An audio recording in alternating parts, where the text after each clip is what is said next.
Aula 15, Memórias. Existem várias maneiras da gente categorizar a memória. Então, eu vou mostrar aqui o básico a respeito de classificação. Então, a maneira mais simples que a gente tem de classificar a memória é memória volátil e não volátil. Então, quando você tem um tipo de memória e quando você deixa de energizar, você perde a informação, a gente diz que esse é um tipo de memória volátil. Quando esse tipo de memória ela persiste no dispositivo, a gente pode dizer que é uma memória não volátil. Então, por exemplo, em um computador você tem a memória RAM, por exemplo, que ela é volátil, e você tem a memória que está, por exemplo, no HD, ou no SSD, ou num pendrive, que é um tipo de memória não volátil. Então, o uso de memória pelo processador, ele também tem algumas variações. Então a gente tem basicamente duas grandes famílias de arquitetura, onde você tem maneiras diferentes de lidar com a comunicação com a CPU. Então, por exemplo, a gente tem a arquitetura von Neumann. A arquitetura von Neumann ela está presente, por exemplo, no computador de vocês, vai estar presente no celular de vocês, no notebook de vocês, nos servidores que estão rodando esse vídeo, por exemplo. Em arquiteturas mais simples, a gente vai encontrar a estrutura chamada de Harvard. Então, nesse caso, a maneira como a memória vai ser usada, ela fica diferente porque o foco é ser utilizado em dispositivos muito mais simples do que o que você encontra em um servidor ou mesmo no celular. Então, quando você vai encontrar processadores digitais de sinais, como DSPs mais simples, ou microcontroladores mais simples, vamos dizer, vamos dar um exemplo mais factual, a família 16F da Microchip, a família PIC16F. Elas têm a arquitetura Harvard. Então, o que é que diferencia uma arquitetura von Neumann de uma arquitetura Harvard?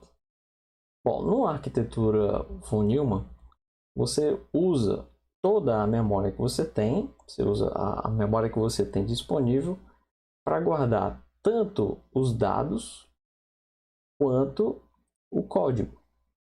Então, quando a gente escreve um programa em C, por exemplo, e roda no nosso computador, o pedaço de memória que o sistema operacional entrega para poder rodar o seu programa, dentro daquele pedacinho de memória vai ter armazenado tanto as variáveis quanto o seu código. Então, o tamanho de memória que ocupa o seu código vai estar na mesma região que as variáveis que você vai usar. Já numa estrutura, numa arquitetura Harvard, você tem memórias separadas. Então, você tem um pedaço de memória só para guardar o programa e você tem um outro pedaço de memória só para guardar as variáveis. Então, usar essa estratégia, ela simplifica um pouco, fica um pouco mais simples de você usar em arquiteturas mais simples, porque você pode usar barramentos de tamanhos diferentes para cada uma das coisas. Então, por exemplo, numa arquitetura da família PIC16F, o barramento que interliga a CPU do microcontrolador com a memória é de 10 bits, enquanto que a interface de comunicação com a parte de memória é de 8 bits. Então, esses 2 bits a menos que você usou, na verdade que você adicionou na parte de programa, permite que você consiga armazenar muito mais memória. Então, lembrando que cada bit a mais você dobra o número de memórias, o número de endereços de memória. E isso em relação ao barramento de 8 bits. Então, a CPU ela vai trabalhar no barramento de 8 bits quando vai lidar com os dados, com as variáveis, enquanto que o programa que roda na CPU está usando um barramento de 10 bits. Então, você consegue manipular de maneira mais simples fazendo com que os barramentos que precisam de mais dados tenham barramento separado, enquanto a parte de dados, isso vai reduzir também a quantidade de linhas que você vai precisar traçar do chip.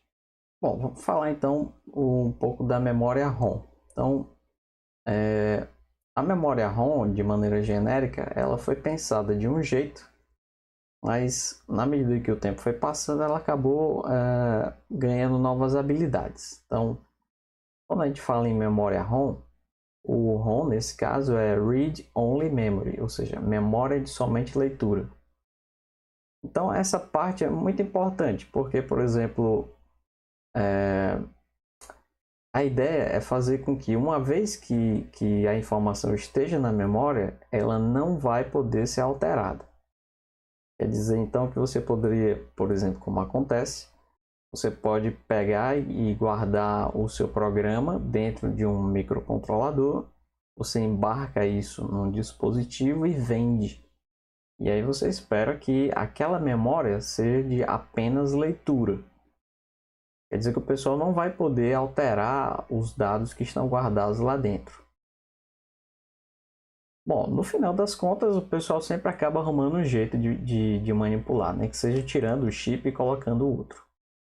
Então, a primeira progressão dentro da memória ROM é a PROM. Então, no caso da memória PROM, é um tipo de memória baseada em microfusíveis, porque a ideia é que você compraria esse chip em branco e aí você gravaria o seu programa lá dentro, só que é o tipo de dispositivo que só permitiria uma única gravação. Você só grava uma vez e não pode mais mexer. E a tecnologia que era usada na época era de microfusíveis ou fuse ou antifuse. Ou seja, vocês conhecem o funcionamento de um fusível. Quando a corrente elétrica passa de um certo nível, o dispositivo derrete basicamente e abre o circuito, protegendo o resto do circuito. No caso do antifuse é o oposto, ele é um circuito aberto e quando você joga uma corrente elétrica paralela, você esquenta o dispositivo e ele fecha o circuito em vez de abrir, então é o contrário. Alguns dispositivos utilizam essa estratégia. Então aqui eu tenho a ideia de uma estrutura onde vocês podem observar aqui no desenho esses fusíveis que ficam ligados dentro da estrutura. Não sei se vocês lembram, mas um tempo atrás eu mostrei esse desenho aqui, acho que foi numa das primeiras aulas da gente, onde eu mostrava estruturas reconfiguráveis e como é que elas puderam emergir baseadas em dispositivos de memória puro. E a ideia é exatamente essa aqui.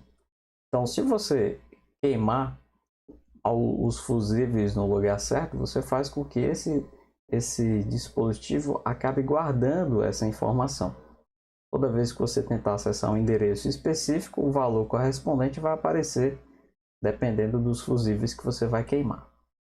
Então esse exemplo aqui eu já tinha feito com vocês, do tipo, nesse exemplo específico, algumas conexões já estão feitas, e aí você apenas interconecta os planos AND com os planos OR.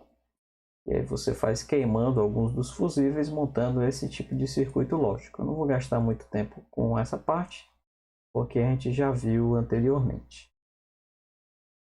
E aí depois da tecnologia PROM, onde você comprava o chip e aí você podia gravar uma vez só o seu programa lá dentro, e aí você não ia poder alterar esse valor de novo.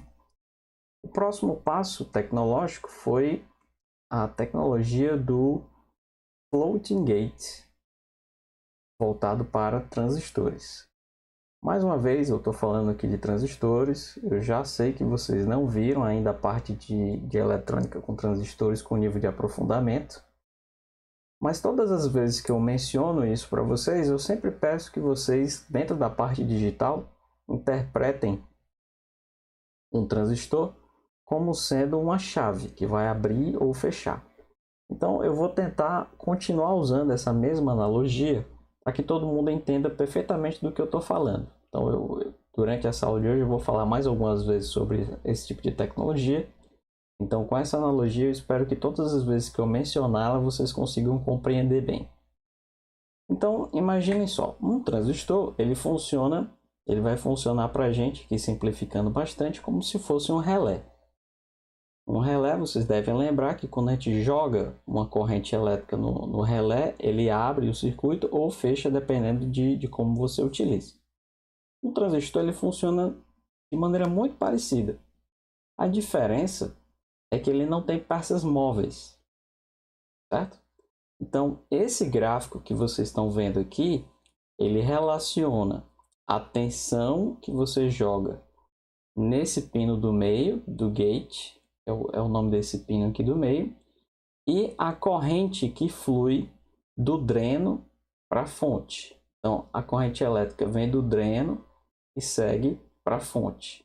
Dependendo do nível de tensão que você coloca aqui, vai ter uma corrente maior ou uma corrente menor passando por aqui. No nosso caso, a ideia é que ou passe a corrente máxima, funcionando como se fosse um curto-circuito, ou não passe nada, funcionando como se fosse um circuito aberto. Então, esse é o funcionamento básico de um transistor. Então, o que é que diferencia essa tecnologia do gate flutuante? A ideia é a seguinte: você vai ter aqui parte de metal, esse polissilício é metal também. Aí você tem um material dielétrico, que está bem aqui, material isolante. Aí você tem esse material aqui, que é de metal também, que é polissilício. E aí você tem aqui embaixo mais um material dielétrico, que é o óxido de silício. Então você tem basicamente um sanduíche aqui. Então, só recapitulando, a ideia é que você consegue controlar a corrente que flui por aqui através da tensão que você joga nesse pino aqui. Então, quanto mais tensão você coloca, mais corrente pode passar por aqui por dentro. E aí, por que tem esse sanduíche com materiais dielétricos? Bom, a ideia aqui é a seguinte: como vocês estão vendo, esse pedaço de metal ele está entre duas camadas de dielétrico. Ele está isolado, um dielétrico na parte de cima e um dielétrico na parte de baixo. Pois bem, então quando você joga uma tensão aqui, esse campo elétrico ele vai ter que atravessar toda essa estrutura para conseguir alterar a estrutura elétrica dessa camada P que está aqui embaixo. Pois bem, então qual foi a ideia de montar esse sanduíche? A ideia é que se você colocar uma diferença de potencial elétrico grande o suficiente entre esse ponto e esse, por exemplo, você vai conseguir romper a rigidez dielétrica desse material aqui de cima e alguns elétrons vão conseguir invadir esse metal que está aqui no meio. Só que ele não vai conseguir ultrapassar essa camada que está aqui. Então eles vão ficar presos aqui dentro. Quando você volta ao normal a tensão, esses elétrons que conseguiram ir para essa outra camada, eles não conseguem voltar. Não de maneira tão simples. Então, esses elétrons eles vão ficar aprisionados dentro dessa camada. E como vocês sabem, os elétrons geram um campo elétrico. Quer dizer que o funcionamento desse transistor vai ser alterado dependendo da quantidade de elétrons que vai ficar preso aqui. Então, quando você joga uma tensão elétrica aqui de novo, esse campo elétrico vai se somar com a tensão que já está presente aqui, com o campo elétrico presente dos elétrons que estão aprisionados aqui dentro. E aí você basicamente altera a curva de resposta desse transistor aqui. Então, aqui eu tenho, por exemplo, quando você tem os elétrons presos aqui dentro, que a gente vai interpretar como estado lógico 1, quer dizer que com a tensão relativamente pequena, você já consegue fazer com que a corrente elétrica passe por dentro do transistor. Quando não tem, que é o estado 0, você vai precisar de uma tensão bem mais alta para conseguir fazer com que a corrente comece a fluir. Então, a ideia do gráfico é que para guardar o estado 0 e 1 dentro desse transistor, você só precisa, para descobrir qual é o nível de tensão, basta que você coloque o nível de tensão nesse pino correspondente a esse VT-ref. Se essa tensão for exatamente aqui, o que acontece? Se esse nível de tensão for a tensão nesse pino, você vai ter uma passagem de corrente máxima, caso ele seja 1, e não vai ter corrente nenhuma, caso o estado dele seja 0. Então, em vez de você guardar um estado de 0 e 1 e precisar de um monte de transistor para montar um latch ou um flip-flop, você faz tudo isso com apenas um transistor. Isso é revolucionário, porque você consegue reduzir em 10 e 15 vezes o tamanho do dispositivo que vai guardar um bit. Então, eu falei para vocês qual é a ideia de como aprisionar os elétrons dentro daquele sanduíche, mas eu não tinha falado para vocês como é que a gente fazia, por exemplo, para apagar, para tirar os elétrons para poder reprogramar esse chip. Esse era um dos diferenciais. O E do EEPROM se refere exatamente ao apagável em inglês. Quer dizer que, além de você poder programar, você consegue limpar. E como é que a gente fazia para limpar? Bom, então, olha só. Esse aqui é um chip de memória típico, com tecnologia EEPROM. E talvez vocês achem que ele é muito bonito, porque ele tem uma abertura bem legal, onde você consegue ver o chip aqui. Então, é muito legal de ver. Você olha assim, consegue ver os fios que são direcionados para os pinos que ficam ligados no chip e tal. Só que isso aqui não é boniteza. Isso aqui, na verdade, é uma lente. Tem que ser uma lente muito bem feita. Esse chip não é desse tamanho. Na verdade, ele é bem menor, porque esse vidro que tem aqui, ele na verdade é uma lente. E a ideia é que você apaga as informações que estão aqui com luz ultravioleta. Então, uma vez que você expõe isso aqui à luz ultravioleta, e aí você tinha diversos equipamentos onde você deixava os chips e aí você ligava a lâmpada de luz negra que liberam ultravioleta e deixava lá um tempo para apagar o chip. Aqui no Nordeste a gente deixa uma meia horinha no sol, que normalmente já resolve o problema. Mas a ideia é de usar a ultravioleta, radiação ultravioleta. Essa radiação vai conseguir penetrar no material de metal que guarda, que os elétrons estão aprisionados. E aí vocês devem saber que quando você joga radiação no elemento, os elétrons eles normalmente absorvem essa energia e sobem de nível quântico. E aí, na medida que essa radiação bate nesse material, esses elétrons eles vão ganhando energia suficiente para ir deixando essa camada de material isolado, e aí você volta para o estado 0 de todos os transistores. O próximo avanço tecnológico veio com a tecnologia EEPROM, ou E2PROM, como alguns chamam. Então, com essa tecnologia, a gente não precisava mais da presença da luz ultravioleta para conseguir limpar a informação. Com o avanço da física quântica, diversos fenômenos puderam ser empregados, os fenômenos da mecânica quântica, dentro dentro dos semicondutores. E aí foi possível encontrar uma estratégia para conseguir tirar os elétrons que estavam guardados lá dentro sem precisar de radiação, simplesmente usando os próprios campos elétricos. Essa é a tecnologia que a gente usa para programar, por exemplo, os nossos microcontroladores. Então, os programas que a gente usa para gravar, eles são gravados usando a tecnologia de transistores com gate flutuante, e a gente consegue apagar a memória de programa dos microcontroladores que usam esse tipo de tecnologia sem a necessidade dessa fonte de radiação ultravioleta. Então, o próximo passo é exatamente a tecnologia flash. Então, vamos só recapitular. A ideia de chamar de ROM, memória ROM, é de somente leitura. Só que vocês já observaram que na medida que a gente foi avançando com a tecnologia, ela deixou de ser de somente leitura. Você conseguia agora, primeiro, gravar utilizando radiação ultravioleta, apagar e reutilizar e gravar de novo. Quer dizer que não é apenas leitura, você conseguia gravar também.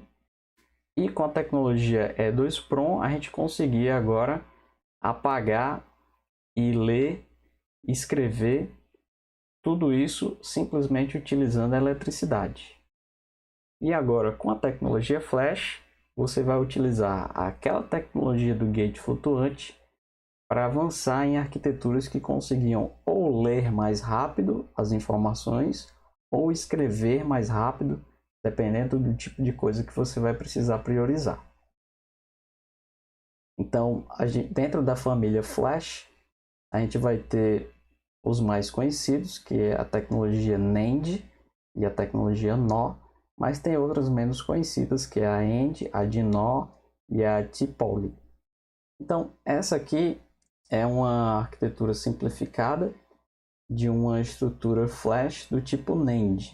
Então, esse desenho aqui, a ideia é só ilustrar. Vocês estão vendo que tem linhas que se cruzam, linhas horizontais e verticais. Então, a gente está chamando aqui de bit lines, esses BLs, e o word lines, esses WLs aqui.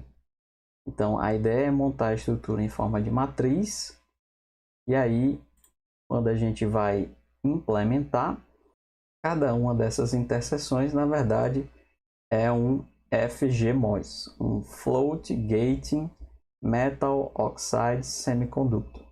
É exatamente transistores baseados em tecnologia de gate flutuante. Então, aqui eu estou mostrando de maneira simplificada como é que funciona um processo de gravação dentro desse chip, dentro dessa arquitetura do tipo Flash NAND, que é a mais conhecida e a mais utilizada. Então, no seu computador você tem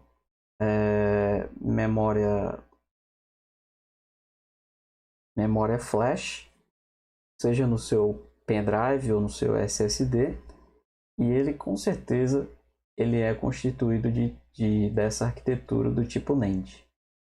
Então, aqui eu tenho nos bit lines a informação que eu quero gravar, e aqui na word line eu jogo nível lógico alto aqui, e eu faço com que cada uma desses bits aqui seja gravado dentro de um transistor com gate flutuante. Alguns você vai gravar com 0, alguns você vai gravar com 1. E aí a mesma ideia aqui, você muda a informação que quer gravar e liga apenas uma word line diferente. Então, se eu pegar essa arquitetura, essa coluninha que está aqui, vocês vão ver essa estrutura aqui, onde cada um desses transistores aqui que vocês estão vendo, que está grifado, corresponde a um transistor de efeito de campo com gate flutuante.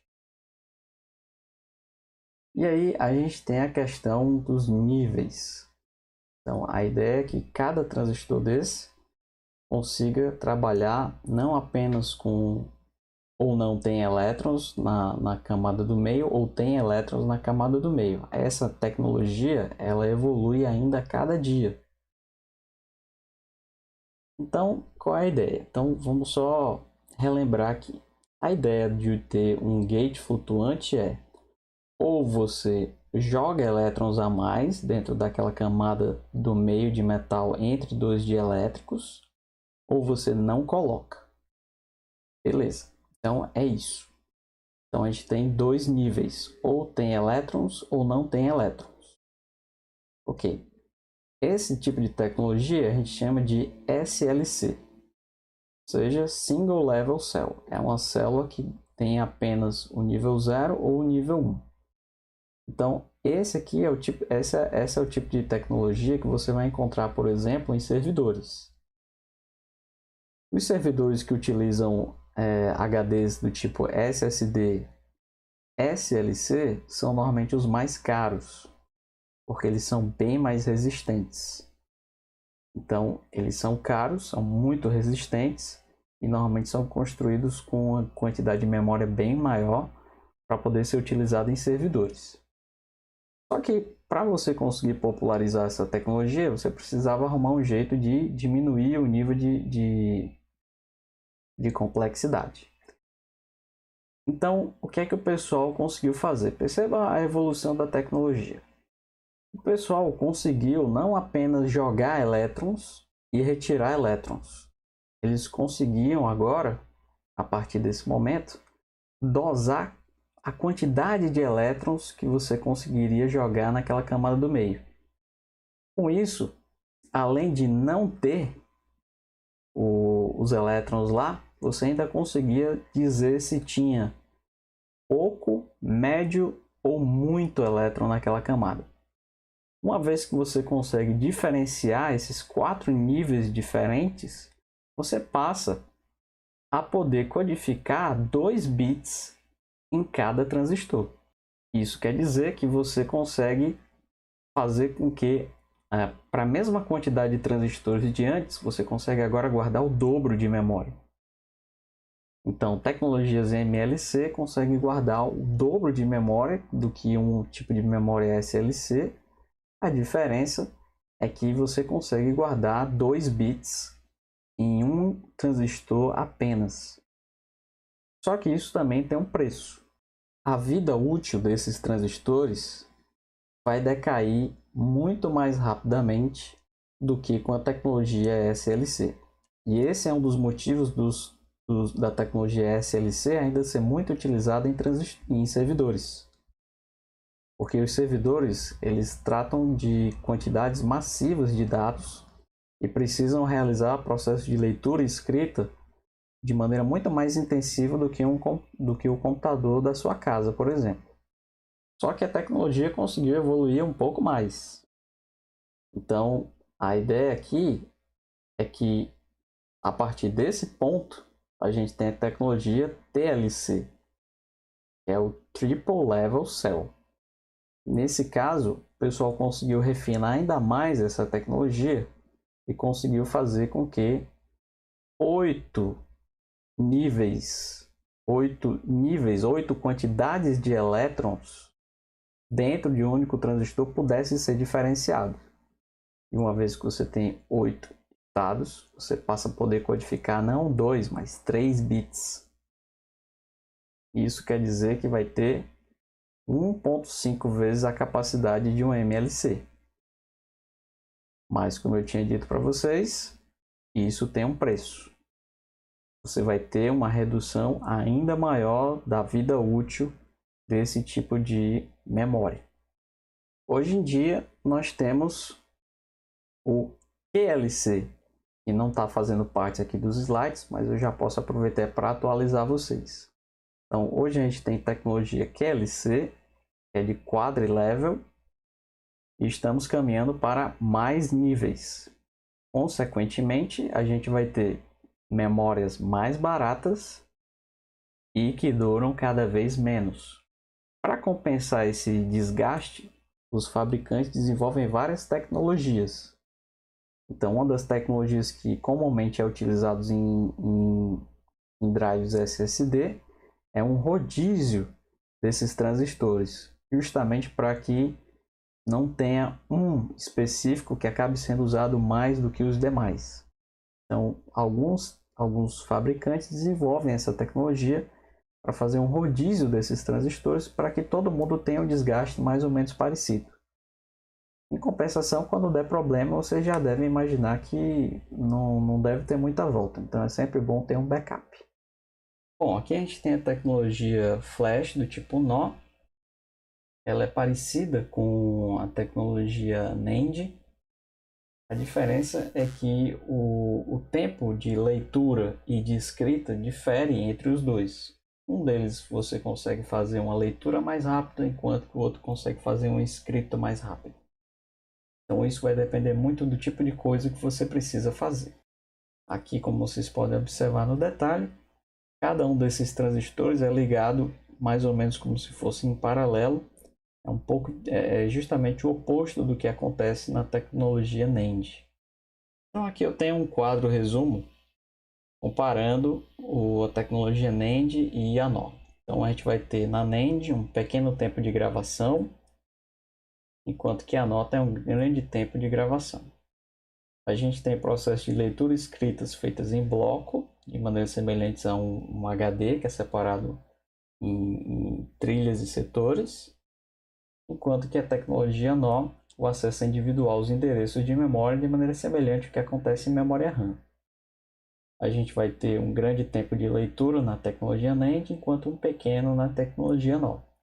A tecnologia NAND exige circuitos adicionais, justamente porque o uso intensivo gera aqueles bad blocks, assim como nos HDs. Então a ideia é que você consiga ter circuitaria suficiente para detectar bad blocks e isolá-los. Já no caso da tecnologia NOR, a tecnologia se aproxima muito mais da tecnologia EPROM clássica, onde você coloca simplesmente os chips, os pinos de endereço e diz se é um processo de leitura e escrita. No caso da tecnologia NAND, você tem uma maior densidade de dados, enquanto que a NOR possui uma densidade um pouco menor. Isso quer dizer que os chips de tecnologia NOR são mais caros, uma vez que eles ocupam um pouco mais de área do que a tecnologia Flash NAND. Então aqui a gente vê alguns exemplos. Aqui eu tenho um HD SSD, tecnologia NVMe, onde você vai ter, por exemplo, nesse notebook aqui, nesse exemplo aqui eu estou usando um Surface Book. Não sei nem se ainda é vendido, não sei nem se ainda está em linha. Então, olhando aqui esse chip, a gente consegue ver em destaque os componentes que fazem parte. Então, aqui você tem a parte do barramento que é conectado lá no notebook. Você vai ter aqui em laranja dois chips de tecnologia Flash NAND 64 GB. Então são esses dois aqui. Aí aqui em verde você tem uma chave, basicamente. São switches, são chaves. Você vai usar para chavear. A ideia é que você, dependendo do endereço de memória que você precisar usar, esses chips chaveiam entre o primeiro e o segundo chip. A gente tem também um chip de memória DRAM, que a gente vai falar um pouco já já, que é um tipo de memória de acesso mais rápido. Quer dizer que esse chip aqui, ele trabalha de maneira mais rápida do que esses dois. E se você faz um processo de leitura, a informação que você vai ler vai ser lida daqui. E se você precisar ler novamente, em vez de você acessar esse chip que é um pouco mais lento, você já vai poder acessar a partir daqui. Então a ideia é que esse chip aqui fique pegando blocos de memória dos dois chips, justamente para acelerar o processo de processamento. E por último, a gente tem esse chip aqui da Samsung, dá para ver de longe, e ele é exatamente o controlador. Então esse cara aqui, ele que gerencia os switches, esse tipo de memória e essas duas. Dependendo dos valores que você comanda aqui, dos endereços de acesso que chegam aqui para esse controlador, é ele que vai decidir se vai chavear para o primeiro chip ou do segundo chip e se a memória vai ser copiada para dentro do tipo NAND ou não. E aqui a gente tem o controle do Nintendo Switch, um Joy-Con aqui aberto. E aí você observa que aqui dentro do controle, embora ele ainda seja bem pequeno, existe um chipzinho de memória NOR. Pelas informações do datasheet, ele tem uma retenção de dados de 20 anos. Ele deve passar disso. E ele consegue passar por 100 mil ciclos de escrita. Então, como vocês podem observar, essas informações são importantes justamente porque esse chip, ele, durante o processo de uso dele, ele acaba tendo que gravar várias informações dentro dele. E aí você deve lembrar que esse tipo de chip ele consegue trabalhar com leituras e escritas em velocidades diferentes da tecnologia NAND.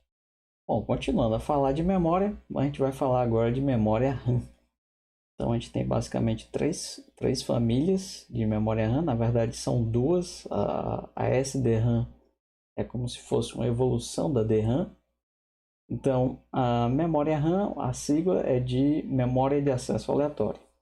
E aí eu sempre brinco com essa ideia justamente porque o pessoal fica pensando que é uma memória que você joga um dado, porque é aleatório, mas que na verdade não tem nada a ver. O grande diferencial de ser um tipo de memória RAM é que os tipos de memórias antigos, memórias ROM, elas obrigatoriamente eram sequenciais. Então quer dizer que quando você começava a rodar, começava a usar a memória, primeiro você acessaria o endereço 0, depois obrigatoriamente o endereço 1, o 2, o 3, o 4, o 5, o 6 e assim por diante. Com o uso da memória RAM, a ideia é que você consiga acessar qualquer endereço na hora que você quiser. Você não vai precisar acessar o endereço 2 para poder acessar o endereço 3. E o aleatório vem exatamente dessa parte. Então, toda vez que vocês ouvirem falar de memória RAM, o A de aleatório vem exatamente dessa possibilidade de você poder acessar qualquer endereço, basta você pedir o endereço. Você não vai precisar ter que passar por um endereço intermediário para poder chegar lá. Então, começando com a tecnologia SRAM, o S vem de Static. Então, essa aqui que vocês estão vendo é uma célula de memória. O desenho não ajuda muito, mas espero que vocês consigam ver que existem duas portas lógicas NOT aqui. E elas estão se realimentando. Então, aqui você tem a saída e essa saída está ligada nessa entrada, essa saída está ligada nessa entrada. Então, é um ciclo. Existe uma realimentação aqui. E aí o que é que acontece? Através desse fio aqui, você tem, não sei se vocês estão conseguindo ver, existem dois transistores aqui. E aí, mais uma vez, vamos usar a analogia de uma chave. Então o que é que acontece? A ideia é que se você liga esses transistores, da maneira como está aqui no desenho, você vai ligar as duas ao mesmo tempo. Quando você liga as duas ao mesmo tempo, você está conectando esse ponto nesse ponto do circuito, esse ponto nesse ponto do circuito. E aí, por exemplo, aqui tem B e aqui é B barrado. Quer dizer que se aqui vier 1, aqui vai vir 0. Se aqui vier 1, o que é que acontece? Aqui vem 1, aqui vem 1, aqui pode dar um problema, mas aqui chegando 1, o que é que vai acontecer? Chegando 1 aqui, sai 0. Tendo 0 aqui, sai 1 aqui. Tendo 1 aqui, sai 0 aqui. Quer dizer que aqui vai ficar 1, aqui sempre vai ficar 1 e aqui sempre vai ficar 0. Se você desliga esses dois transistores, a informação continua circulando aqui dentro. Então aqui era 0, passa a ser 1, desculpe, aqui era 1, passa a ser 0, aqui é 0, passa a ser 1. Então esses dois transistores, de maneira como eles estão se realimentando, essa informação vai ficar sempre presa aqui dentro. Então esse seria, por exemplo, um processo de escrita. Já se você desconecta esses dois caras do circuito e conecta outros desses dois mesmos fios, e você liga isso aqui, você vai fazer com que a saída desse nível lógico siga para alguém, enquanto que a saída desse siga para o outro alguém. E aí você teria um processo de leitura desse bit que está guardado aqui dentro. Então, antes de prosseguir, eu só queria explicar, observar o seguinte. Perceba, aqui eu estou guardando um bit só, certo? É um bit que eu estou guardando aqui dentro dessa estrutura. Com a tecnologia de gate flutuante, com um bit você conseguia guardar até 3 bits, como vocês viram lá nos slides. Nesse caso, para guardar esse único bit, eu estou precisando de, assumindo que isso é tecnologia CMOS, eu tenho 2 transistores aqui, mais 2 aqui, já vai 4, 5 e 6 transistores. Nesse caso, eu estou usando 6 transistores para guardar um único bit, enquanto que com a tecnologia TLC, eu consigo guardar 3 bits em um único transistor. A diferença é que esse tipo de cara consegue trabalhar em uma velocidade muito maior do que a tecnologia TLC. Então, esse é um dos benefícios da gente utilizar esse tipo de tecnologia. Em compensação, como são portas lógicas, se você desliga a energia a informação vai se perder e você não vai ter como recuperar. Então, esse é o tipo de tecnologia que a gente chama de volátil. Então, aqui eu tenho a célula de memória baseada em tecnologia NMOS, não é CMOS. Esse desenho ele está meio feio, deixa eu tentar ajudar vocês. Então, aqui eu tenho, aqui nessa parte de cima eu tenho o VCC, aqui embaixo é o ground, é o terra. Aqui eu continuo tendo aqueles dois transistores laterais. Aqui, por incrível que pareça, são dois resistores, tá? E aqui são mais dois transistores aqui. São dois resistores e dois transistores. E a estrutura ela é cruzada. Quer dizer que aqui, imaginando que eu tenho um divisor de tensão, aqui do meio eu puxo o fio e ligo nesse pino desse transistor. E aqui do mesmo jeito. Aqui desse divisor de tensão eu pego entre os dois componentes, eu puxo o fio e ligo nesse pino desse outro transistor. Então, essa tecnologia vai funcionar exatamente como a que vocês acabaram de ver. A diferença é que em vez de usar 6 transistores, você vai usar 4 e vai usar 2 resistores. Não é uma tecnologia moderna, isso aqui é um pouco antigo. Toda vez que você precisa implementar um resistor dentro de um chip digital, normalmente você acaba gastando muito mais recursos do que um simples transistor. Então aqui já é com tecnologia CMOS, como eu tinha explicado para vocês, eu tenho exatamente os 6 transistores usados para guardar um único bit. Então aqui eu tenho VDD, a tensão de alimentação, aqui embaixo vai ser o ground, e aqui eu tenho aqueles dois transistores que funcionam como pontes, que conectam ou desconectam a célula de memória no barramento. Então aqui eu tenho um desenho um pouco mais complexo, que mostra um processo de leitura de dados. Então aqui eu tenho VCC ou VDD, como vocês preferirem. Aqui também, aqui eu tenho os dois resistores de PUAP. Aqui eu tenho aqueles dois transistores que conectam ou desconectam a célula no barramento. Aí eu pego ainda a informação que vem daqui e jogo dentro de um sensor amplificador. Na verdade é um amplificador de diferenças. E como aqui vai ser 1, aqui obrigatoriamente vai ser 0. Perceba aqui que aqui é B barrado e aqui vai ser B.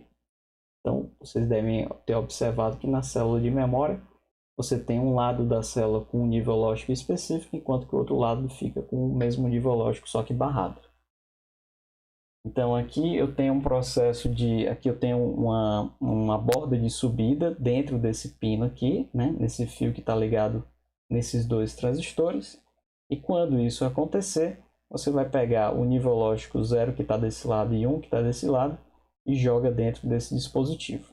Então esse dispositivozinho aqui, esse sensor amplificador, ele vai ser responsável por transformar esse 0 e 1 ou 1 e 0, esses dois bits, em um único bit.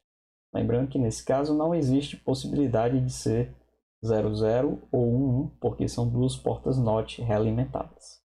E aqui eu tenho um desenho um pouco mais específico, mostrando outra parte do circuito que mostra um processo de gravação. Então, nesse caso, eu mantenho as estruturas básicas da estrutura anterior. Aqui no meio vocês podem ver que é a mesma célula. E aí, no caso, eu tenho mais 3 transistores aqui, ó, esse e esse aqui embaixo, que vão ser responsáveis pelo processo de escrita. Então, esse aqui e esse aqui estão interligados porque esse aqui é o inverso desse. Então, se eu ligo esse transistor, eu desligo esse e vice-versa. E aí, depois de fazer essa conexão, eu tenho uma borda de subida nesse transistor aqui que vai ser responsável por aterrar a estrutura. Então, quando eu aterrar a estrutura, se esse transistor estiver aberto, não vai afetar o circuito, mas se esse aqui estiver fechado, vai fazer com que o nível lógico baixo venha bater exatamente aqui. E quando isso acontecer, vai fazer com que esse lado do transistor da célula de memória fique com nível lógico 0, enquanto que esse lado aqui passa a ser nível lógico igual a 1. Então, esse é um processo de gravação de bit dentro de uma célula de memória. Então, como vocês podem ver, só reforçando a ideia, a complexidade disso aqui é bem maior do que guardar 3 bits dentro de um único transistor. E aí a gente já começa a ver uma estrutura um pouco mais macro, porque você não vai guardar um bit, você vai guardar um monte de bits. Então essa célulazinha ela é replicada N vezes e montada em forma de matriz. E aí quando você pede para acessar um endereço específico, metade do endereço é utilizado para acessar ou codificar uma linha específica, enquanto que a outra metade vai codificar uma coluna específica. A interseção entre o endereço de linha e coluna vai dar exatamente a informação que você precisa. Então é isso que resume esse desenho que vocês estão vendo aqui. Bom, e aí eu tenho uma tecnologia aqui da IBM, um processador, a família Power 8. Então aqui vocês conseguem observar que dentro do processador você tem memória SRAM. Então perceba que a memória cache que tá presente aqui dentro do processador, ela fica separada em níveis. Então você vai ter o level 2 e o level 3 e o level 4. Quanto menor o level, ou seja, se eu estiver no level 2, você está muito próximo do core do processador. Se você está em L3, você já está um pouco mais afastado, L4 mais afastado ainda. E a estratégia de conseguir balancear os custos de memória, que são caros quando você vai implementar, mandar construir, é justamente fazer com que você use memórias que são mais rápidas, em uma quantidade menor, que ficam mais próximas do processador. E aí, na medida que você vai se afastando do processador, você vai usando memórias mais lentas e mais baratas, e consequentemente você vai conseguir construir mais memória. Então existe mais ou menos um funil. Você tem, por exemplo, um HD normal, que consegue gravar uma grande quantidade de informação, mas em compensação é muito lento. E aí, na medida que você vai seguindo em direção ao computador, ao processador, você vai tendo cada vez menos memória, elas vão ficando mais caras, mas em compensação eles vão aumentando muito a velocidade. Depois do HD a gente tem a memória RAM, depois da memória RAM a gente tem a memória cache, que é o caso que está aqui, que já é dentro do processador, e aí, a partir daqui você ainda tem um nível acima, que seria o nível dos registradores dentro de cada um dos cores desse processador. Então, esse exemplo que eu acabei de dar, vocês conseguem enxergar exatamente aqui nesse quadrinho. Perceba, o L2, que é individual para cada um dos cores, ele tem só 512 KB de memória SRAM, que é mais cara, mas é mais rápida. Em compensação, a gente tem aqui nessa parte maior que vocês estão vendo aqui, o L3. Então, no L3, que é compartilhado com todos os cores, a gente tem 96 MB. Perceba que é muito maior do que 512K. E como eu disse, a ideia é justamente fazer com que esse pessoal aqui consiga trabalhar numa velocidade mais baixa, mas em compensação ele é mais barato e consegue com isso colocar mais memória. E fora do chip, você ainda tem uma memória de até 128 MB, que é do L4, que já não faz parte mais do chip, é fora do chip, está aqui escrito off chip, e é de 128 MB, que também é bem maior ou um pouco maior do que os 96 MB que a gente tem aqui. E aí a gente volta a falar de memória RAM. Agora a gente vai sair da SRAM e vai entrar na DRAM. Então a tecnologia DRAM, ela utiliza uma tecnologia bem mais barata e faz bastante sentido se a gente for parar para pensar. Porque, veja só, se a ideia é fazer com que a informação seja guardada, o elemento mais simples que a gente consegue imaginar, a gente que conhece um pouco de engenharia elétrica, a coisa mais simples que a gente conhece, que consegue guardar energia, guardar informação, é um capacitor. Então, alguém pensou, por que eu não posso pegar um transistor e guardar uma carga nele, e quando tiver carga nele vai ser 1, e quando não tiver carga nele vai ser 0. E aí isso pode ser um tipo de memória. Bom, então esse é exatamente o princípio da tecnologia DRAM. Então, nesse caso, você consegue reduzir bastante o número de transistores, porque você vai precisar de um capacitor, que ele é fácil de construir em semicondutores, porque nada mais é do que duas placas de metal com isolante no meio. E o transistor também é fácil de fazer. Então, basta que você tenha um transistor e um capacitor que você consegue guardar e manipular um bit. Então, no papel, isso é muito bom e muito legal e muito lógico. O problema é quando você vai colocar em prática. Porque qual é o problema? Para descobrir se aquele capacitor tem energia ou não, você obrigatoriamente vai precisar descarregá-lo. E quando você descarregar aquele capacitor, você vai perder a informação. E isso não é muito bom para um dispositivo de memória. Se você tem um dispositivo de memória, você quer que a memória fique lá. Então, se você tem um tipo de memória que toda vez que você lê, você apaga a informação, você não vai conseguir vender muito. Então, os tipos de memória DRAM, eles têm esse problema, e esse problema foi resolvido já há algum tempo, mas a solução que envolveu a utilização de memória DRAM até hoje não é muito eficiente. Então, qual é a ideia? A ideia é que, de tempos em tempos, existe um circuito dedicado a recarregar esses capacitores. Porque, além de você perder carga do capacitor quando você faz um processo de leitura, você naturalmente vai perdendo carga no capacitor. Isso é inerente dos capacitores. Se você pega um capacitor qualquer e carrega ele, se você voltar daqui a uma semana, 2 semanas, 3 semanas, você vai ver que gradualmente a carga, as cargas elétricas que estavam lá guardadas, elas vão decaindo. Então isso também ocorre nesse tipo de dispositivo. E o capacitor que é utilizado tem um valor relativamente pequeno. Isso quer dizer que o decaimento dele também é bem mais rápido. Então, um dos grandes problemas da memória DRAM é justamente que durante um processo de leitura ou escrita, o chip, essa região de memória que você está acessando, pode estar em modo refresh, ou seja, a própria estrutura da memória está recarregando aqueles transistores que você está precisando ler. E aí o que é que vai acontecer? Vai acontecer que você vai ter que esperar. Isso quer dizer que esse tipo de memória pode demorar um pouco mais de tempo do que uma memória SRAM.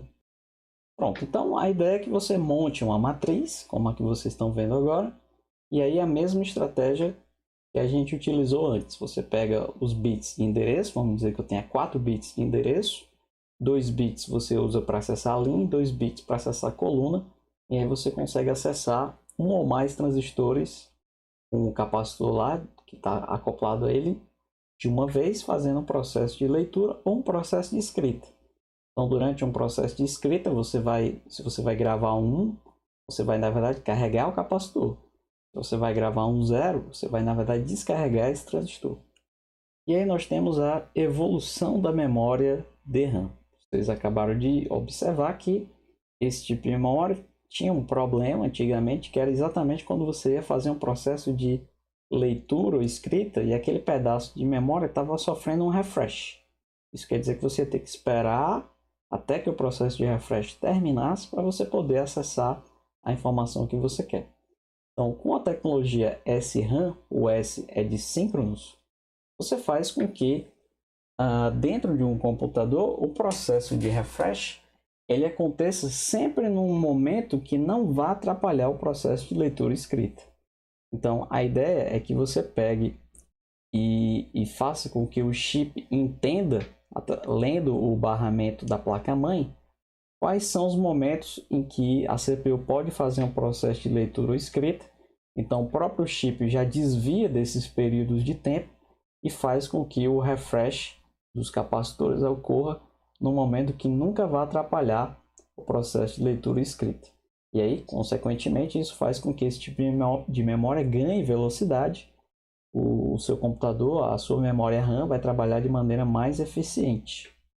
E por fim, a gente tem a tecnologia DDR, que normalmente é associada à tecnologia SDRAM, e ela é bastante interessante. Então, eu acho que hoje a gente está utilizando o DDR4, eu acho. Já faz um tempo que eu estou fora do circuito, então pode ser que eu esteja um pouco desatualizado. Então, a ideia qual é? A ideia é fazer com que esse pente de memória ele trabalhe numa velocidade maior do que um chip de memória comum. E qual foi a ideia genial por trás desse tipo de tecnologia? Bom, até agora vocês perceberam que quando a gente vai desenvolver os nossos circuitos digitais, a gente sempre trabalha ou na borda de subida ou na borda de subida. A ideia do pessoal era, por que a gente não pode fazer um chip que consiga trabalhar na borda de subida de um jeito e na borda de descida fazendo uma outra coisa? E a ideia do DDR, o Double Data Rate, é exatamente essa. Você consegue dobrar a taxa de transmissão de dados com a memória, fazendo com que você aproveite tanto a borda de subida quanto a borda de descida de clock. Bom, então a gente tem um quadro resumo aqui, onde a gente tem a tecnologia SRAM e a DRAM. Então, memória SRAM armazena os bits enquanto houver energia. DRAM também, só que nesse caso você ainda tem os refreshes que você vai precisar. Inclusive, eu esqueci de mencionar, mas como nesse caso a gente tem os capacitores, você ainda pode ter ainda uma informação residual, uma carga residual dentro desses capacitores depois que o chip é desligado, depois que a energia acaba. Então, existem algumas técnicas de tentar reconstituir a informação que estava guardada dentro desse tipo de memória. Mas aí, isso aqui é um caso bem particular, que quem costuma fazer isso é o pessoal que trabalha na área de inteligência, esse tipo de coisa. Então, a gente tem no mínimo 6 transistores por bit na tecnologia SRAM, um transistor por bit na DRAM, então é 6 vezes, pelo menos 6 vezes menor. Aqui no caso da SRAM ela é mais rápida, no caso da DRAM ela é mais lenta, porque os capacitores eles também não são tão rápidos. Eu tenho um maior consumo de energia, tanto porque eu tenho mais transistores para poder energizar. Aqui eu tenho um menor consumo, mas em compensação eu também preciso ficar dando os refresh, então acaba uma coisa compensando mais ou menos a outra. O SRAM é mais caro porque tem mais transistores e ocupa mais espaço no chip, enquanto que o DRAM ele é mais barato. O SRAM tem menor capacidade, enquanto que o DRAM tem maior capacidade. A ideia da capacidade aqui não é que é maior ou que é menor. É que pelo mesmo preço você vai ter menos SRAM e mais DRAM. E aqui a gente tem uma variedade maior que eu listei aqui de tipos de memória. Então você tem cartão perfurado. Quem assistiu o filme Piratas do Vale do Silício vai ver a cena onde o ator que interpreta o Bill Gates pega um monte de rolo de fita perfurada de papel, guardando dentro de uma maleta, por exemplo. A fita, no caso, é uma evolução do cartão, porque o cartão você precisaria empilhar os cartões, enquanto que a fita perfurada você basicamente tinha um rolo, que é mais fácil, mais prático de carregar. Depois a gente tem a parte de fita magnética. Eu acho que vocês viram o vídeo que eu coloquei do 8-Bit Guy, onde ele mostra diversos tipos de dispositivos que armazenavam dados em forma de fita magnética. Você tem o disco magnético. O disco magnético foi usado no flop disk, também conhecido como disquete, e nos Winchesters, também conhecidos hoje em dia como HDs, ou Hard Disk Drives, HDD. E você tem a parte ótica, onde você tem o CD, o DVD, o Blu-ray. A gente tinha mais uma tecnologia que disputava com o Blu-ray na época, que se chamava HD DVD, se eu não me engano, que morreu. A tecnologia flash, que a gente usa nos SSDs, e a gente tem as tecnologias híbridas, que hoje em dia também a gente encontra pouco. A gente tinha uma tecnologia mini disk, que era magneto óptico. Então você tinha uma parte que era de laser, ao mesmo tempo que você tinha armazenamento em forma magnética. Então era bem diferente. E a gente tem também a eletrônico magnético, que são os SSDs híbridos. Vocês lembram que a tecnologia SSD com um nível apenas, com os transistores com um nível apenas, eles eram bem caros e só tinha aquilo na época. A ideia de conseguir baratear era construir um HD que tivesse ainda os discos com as informações gravadas de maneira magnética e um pedacinho de memória flash que ia funcionar como se fosse uma memória cache para o HD. Então eu sei porque o notebook que eu comprei para o meu pai, por exemplo, ele tem um HD desse tipo. Então quando eu olhei, eu vi ele tinha os discos, o motor que faz rodar o disco, cabeçote e leitura, mas junto com ele você tem um pedacinho de memória que é um pouco mais rápido, que é baseado em SSD. E por fim, nós temos o último nível, os tipos de memória mais rápidos que estão dentro do processador. É o tipo de memória que é a principal, que é os registradores. Então é lá onde o máximo de velocidade e taxa de transferência vão ser encontrados. Então você vai ter algumas informações que são importantes para a execução do processador. Você tem, por exemplo, o Program Counter, que é um registrador que você vai encontrar na maioria das arquiteturas de processador. A ideia é que esse registrador ele é um pedacinho de memória bem pequenininho. Ele guarda o endereço de memória da próxima instrução. Então, quando você está executando uma instrução, ele está guardando já o endereço da próxima instrução.